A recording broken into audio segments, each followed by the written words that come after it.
Yosua pasal 14 ayat 1-5 pembagian tanah Kanaan. Inilah semuanya yang diterima oleh orang Israel sebagai milik pusaka di tanah Kanaan, yang telah dibagikan kepada orang Israel oleh Imam Eliezer dan Yosua bin Nun dan para kepala kaum keluarga dari suku-suku mereka, dengan mengundi milik pusaka itu seperti yang diperintahkan Tuhan dengan perantaraan Musa mengenai suku-suku yang 9,5 itu. Sebab kepada suku-suku yang 2,5 lagi telah diberikan Musa milik pusaka di seberang sungai Yordan. Tetapi kepada orang Lewi tidak diberikannya milik pusaka di tengah-tengah mereka, sebab Bani Yusuf merupakan 2 suku, Manasye dan Efraim. Maka kepada orang Lewi tidak diberikan bagiannya di negeri itu, selain dari kota-kota untuk didiami dengan tanah penggembalanya untuk ternak dan hewan mereka. Seperti yang diperintahkan Tuhan kepada Musa, demikianlah diperbuat oleh orang Israel dan dibagi-bagi merekalah negeri itu. Yosua 14 ayat 6-15. Kaleb mendapat Hebron. Bani Yehuda datang menghadap Yosua di Gilgal. Pada waktu itu berkatalah Kaleb bin Yefune orang Kenas itu kepadanya, "Engkau tahu firman yang diucapkan Tuhan kepada Musa, abdi Allah itu, tentang aku dan tentang engkau di Kades Barnea.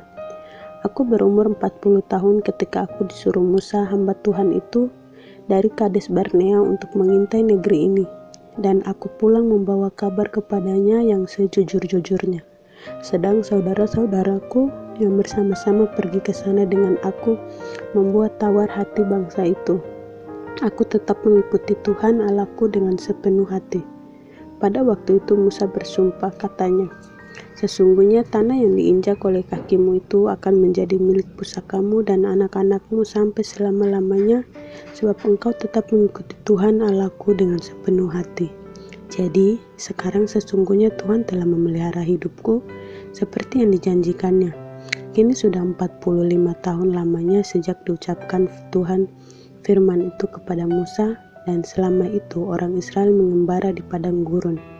Jadi sekarang telah berumur 85 tahun aku hari ini. Pada waktu ini aku masih sama kuat seperti pada waktu aku disuruh Musa.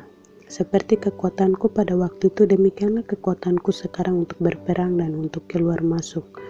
Oleh sebab itu, berikanlah kepadaku pegunungan yang dijanjikan Tuhan pada waktu itu, sebab engkau sendiri mendengar pada waktu itu bahwa di sana ada orang enak dengan kota-kota yang besar dan berkubu. Mungkin Tuhan menyertai aku sehingga aku menghalau mereka seperti yang difirmankan Tuhan." Lalu Yosua memberkati Kaleb bin Yefune dan diberikannya Hebron kepadanya menjadi milik pusakanya. Itulah sebabnya Hebron menjadi milik pusaka Kaleb bin Yefune orang Kenas itu sampai sekarang ini, karena ia tetap mengikuti Tuhan Allah Israel dengan sepenuh hati. Nama Hebron dahulu ialah Kiryat Arba. Arba ialah orang yang paling besar di antara orang Enak, dan amanlah negeri itu berhenti berperang. Amin. Terima kasih sudah mendengarkan. God bless you.